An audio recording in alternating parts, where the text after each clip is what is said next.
Hi viewers, welcome to our channel. Kaleshwaram విచారణకు ముందే big bomb పేలుస్తాను అని చెప్పేసి హరీష్ రావు గారు ఒక ప్రెస్ మీట్లో సంచలన విషయాలు అప్పుడు చెప్పడం చూసాము. సో ఒక ఇంపార్టెంట్ డాక్యుమెంట్ కూడా ఉంది నా దగ్గర అంటూ కూడా ఆయన చెప్పారు. అయితే కాళేశ్వరం విచారణ కంప్లీట్ అయిపోయినా కూడా ఆ బాంబ్ పేల్చలేదు, ఆ డాక్యుమెంట్ ఏంటో చెప్పలేదు. ఇప్పుడు ఆ రకంగా చర్చలు కూడా జరుగుతున్నాయి. మరి హరీష్ రావు గారు అప్పుడు ఎందుకు ఆ కామెంట్స్ చేశారు, మరి ఎందుకు ఆ కామెంట్స్ ని జస్టిఫై చేసుకోవడానికి ప్రయత్నించలేదు అని చెప్పేసి ఒక చర్చ అయితే జరుగుతుంది. ఇప్పుడు దీని మీద డిస్కస్ చేయడానికి ప్రజెంట్ మనతో పాటు సీనియర్ జర్నలిస్ట్ అరవింద్ కొల్లి గారు ఉన్నారు. వారిని అడిగి తెలిసిన ప్రయత్నం అయితే చేద్దాం. సార్ నమస్కారం. సార్ మరి కాళేశ్వరం విచారణకు సంబంధించి ఏం జరిగింది అదొక టాపిక్ అయితే, అంతకుముందు ఆయన చేసిన వ్యాఖ్యలు చర్చనీయాంశంగా కూడా మారిపోయాయి. అంటే 9వ తారీఖున నేను బిగ్ బాంబ్ పేలుస్తాను, నా దగ్గర డాక్యుమెంట్లు ఉన్నాయి. కాళేశ్వరం డాక్యుమెంట్ నా దగ్గర ఒక డాక్యుమెంట్ ఉంది. ఆ డాక్యుమెంట్ ప్రొడ్యూస్ చేయటం ద్వారా కాళేశ్వరం విచారణలో ఒక బిగ్ బాంబు చేయబోతున్నాను నేను అని ఆయన అన్నారు. అక్కడికి వెళ్ళినప్పుడు ఏ రకమైనటువంటి డాక్యుమెంట్ సబ్మిట్ చేయలేదు. అంటే కాళేశ్వరం విచారణలో భాగంగా అడిగినటువంటి ప్రశ్నలకి ఆయన కొంత సమాధానం చెప్పారు. చెప్పే క్రమంలో ఆయన ఆర్థిక శాఖ మంత్రి గాను, అదే సందర్భంలో ఇరిగేషన్ మంత్రి గాను ఆయన పాత్ర ఏంటి, పలు పాలసీ నిర్ణయాలు, వాటితో పాటు అన్నిటికంటే ముఖ్యంగా బరాజ్ల ప్లేస్ మార్చడం, అంటే కట్టాల్సినటువంటి స్థలాన్ని ముందుకో వెనక్కో జరపడం మీద, దాని ద్వారా జరిగినటువంటి ముంపు, దాని ద్వారా జరిగినటువంటి కాలువలకు సంబంధించినటువంటి ఫోర్సు, వీటితో పాటు నీటి నిల్వ, వీటన్నిటి విషయంలో కమిషన్ వేసినటువంటి పలు ప్రశ్నలకు ఆయన సమాధానం చెప్పారు. అయితే 9వ తారీఖు ఇస్తాన డాక్యుమెంట్ ఎందుకు ఇవ్వలేదు అనేటటువంటి ప్రశ్న అందరిలో వస్తుంది. ఒక చిన్న కంక్లూజన్ ఏంటంటే, ఆ డాక్యుమెంటు 9వ తారీఖు ఆయన ఇవ్వకుండా 12వ తారీఖు కేసీఆర్ చేతితో ఇప్పిస్తారా అనేటటువంటి ఊహాగానం కూడా ఒకటి జరుగుతుంది.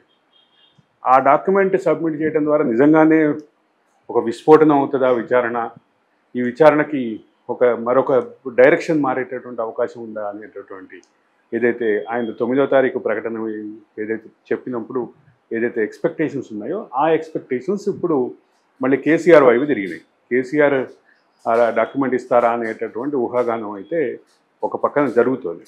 దానికి మద్దతుగా ఈ విచారణకి హాజరైన వెంటనే ఆయన ఫామ్ హౌస్కి వెళ్ళి కేసీఆర్ని కలిశారు. ఆయన కేటీఆర్ ఇద్దరు కలిసి ఫామ్ హౌస్కి వెళ్ళి అక్కడ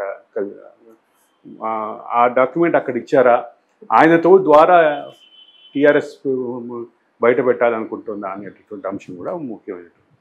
అసలు ఈ డాక్యుమెంట్ ఉందా లేదా, ఇది ఒక హైప్ క్రియేట్ చేసి కేవలం దీన్ని మ్యాగ్నిఫై చేసి చూడటం కోసమే ఇది చేశారా అనే చర్చ కూడా ఉంది. ఇవన్నీ పక్కన పెడితే 9వ తారీఖు వరకు విచారణ వరకు వస్తే హరీష్ రావు నాకు తెలిసి 119, 109, 110 వ్యక్తిగా విచారణకు హాజరైనటువంటి వాళ్ళు, 111 బహుశా 11, 12 కేసీఆర్ అయ్యేటటువంటి అవకాశం ఉంది. ఈ నేపథ్యంలో కేసీఆర్ రాక చుట్టూ ఇప్పుడు ఎక్స్పెక్టేషన్స్ ఎక్కువైపోయాయి.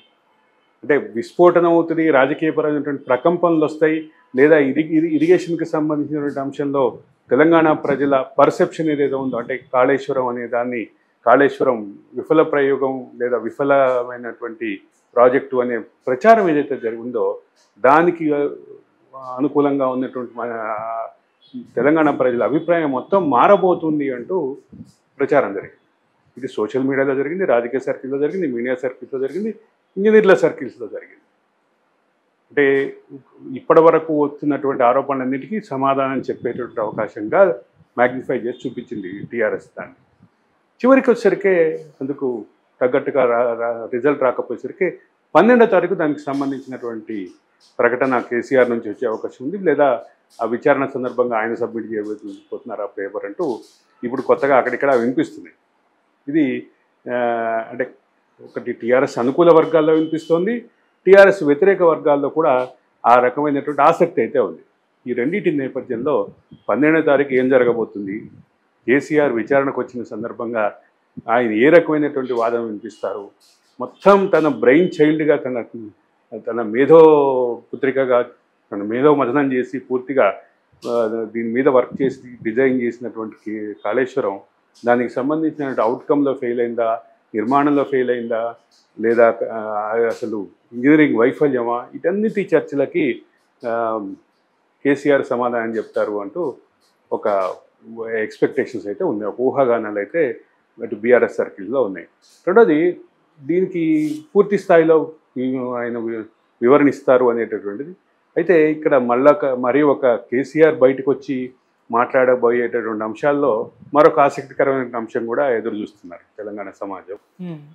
అది కేసీఆర్ వైఖరి, తమ పార్టీలో జరుగుతున్న అంతర్గత విషయాలు, కూతురు రాసినటువంటి లేఖ, కుటుంబంలో ఉన్నటువంటి విభేదాలు, ఈ వివాదాలు, వీటన్నిటినీ కూడా ఆయన క్లారిటీ ఇచ్చేటువంటి అవకాశం ఉంది అనేది. ఎందుకంటే చాలా రోజుల తర్వాత ఆయన బయటకు వస్తున్నటువంటి నేపథ్యంలో పూర్తిగా ఆయన ఏ రకమైనటువంటి డైరెక్షన్ తీసుకోబోతున్నారు అనేది క్లియర్. ఇక్కడ కేసీఆర్ మనసులో ఏముంది, కుటుంబంలో జరుగుతున్న వివాదం కానీ, పార్టీలో జరుగుతున్న వివాదం కానీ, బీజేపీకి దగ్గర అవ్వటం విషయంలో ఉన్నటువంటి రాజకీయపరమైన వివాదం కానీ, వీటన్నిటికీ కేసీఆరే పరిష్కారం చెప్తారు. కేసీఆర్ 12వ తారీఖు పూర్తి వివరణ ఇస్తారు అంటూ ఊహగానే ఉంది. అసలు వీటి గురించి ప్రస్తావన ఇస్తారా, అసలు మాట్లాడతారా మీడియాతోటి? మాట్లాడితే ఆయన ఈ విషయాల్ని ప్రస్తావన చేస్తారా, ఈ విషయాల్ని మాట్లాడతారా, లేదా మాట్లాడినటువంటి జర్నలిస్టుల్ని బుల్డోజ్ చేస్తారా? ఈ విషయాల్ని ఒక పక్క తెలంగాణకు సంబంధించిన ఇరిగేషన్ సమస్యలు మాట్లాడతారు, నువ్వు రాజకీయాలు తీసుకొచ్చి మాట్లాడమంటావేమో అని ఆయన సహజమైనటువంటి ధోరణిలో బుల్డోజ్ చేస్తారా అనేటటువంటి చర్చ కూడా విస్తృతంగానే ఉందని చెప్పక తప్పదు. సరే, అటు మనకు ఈటెల గారి అయిన తర్వాత, విచారణ అయిపోయిన తర్వాత ఆయన నాకేం సంబంధం, ఆర్థిక శాఖ మంత్రిగా ఆయన ఇవ్వమన్నాన్ని ఇచ్చేసానన్నట్టుగా ఆయన మాట్లాడారు. మరి హరీష్ రావు విచారణలో ఎటువంటి ఒక తేడా ఏంటంటే, ఈటెల రాజేందర్ కేవలం ఆర్థిక మంత్రి, ఆ కాలంలో ఆర్థిక మంత్రిగా ఉన్నారు కాబట్టి ఆయన్ని విచారణకు పిలిచారు. అంటే ఎందుకు అంటే, నిధుల విడుదలకి సంబంధించినటువంటి ఫైల్కి సంబంధించిన వేగంగా వెళ్ళిందా, లేదా రెగ్యులర్ ప్రాసెస్లో వెళ్ళిందా, బైపాస్ చేసి వెళ్ళిందా, ఇట్లాంటివన్నీ చర్చలోకి వచ్చినాయి. కాబట్టి వాటిని వివరణ అడిగింది. వివరణ అడిగే క్రమంలో ఆర్థిక మంత్రిగా ఇది నా పరిధిలోకి వచ్చినటువంటి ఫైల్ని క్లియర్ చేయటం తప్ప ఎక్కడ ఏమీ జోక్యం లేదు అని ఆయన చెప్పారు. కానీ ఇక్కడ హరీష్ రావు దగ్గరికి వచ్చేసరికి ఆయన ఇరిగేషన్ మంత్రి, తర్వాత కాలంలో ఆర్థిక మంత్రి. కాబట్టి రెండు అంశాలు కలిపి ఆలోచిస్తే ఆయన పైట్ల విచారణ మరింత ఎక్కువ విస్తృతి ఉంది, ఎక్కువ అంటే దానికి సంబంధించిన పలు అంశాలు, ఈ రెండు శాఖలకు సంబంధించిన పలు అంశాలు, విధానపరమైన నిర్ణయాలు, ఆచరణపరమైన నిర్ణయాలు, ఫైల్స్ వేగం, వీటన్నిటి గురించి కూడా ప్రశ్నించే అవకాశం ఉంది. అదే రకమైనటువంటి ప్రశ్నలు సంధించింది కమిషన్. ఇక్కడ కమిషన్ సంధించినటువంటి ప్రశ్నలకి ఆన్సర్ చెప్పే క్రమంలో ఆ ప్రాసెస్, దానికి సంబంధించిన అంశంలో క్రితంలో మనం మాట్లాడుకున్నట్టుగానే, ఒకటి నిధుల విడుదలలో కీలక పాత్ర పోషించే బడ్జెట్ రిలీజ్ ఆర్డర్ అనేది ముఖ్యమైనది. ఆ బడ్జెట్ రిలీజ్ ఆర్డర్ రిలీజ్ అయిన ప్రక్రియ, దానికి జరిగినటువంటి ఆ వెనక జరిగేటటువంటి ప్రోగ్రామ్ ఏదైతే, ప్రాసెస్ ఏదైతే ఉందో, వీటన్నిటిని గురించి కూడా కీలకంగానే చర్చ జరిగినట్టుగానే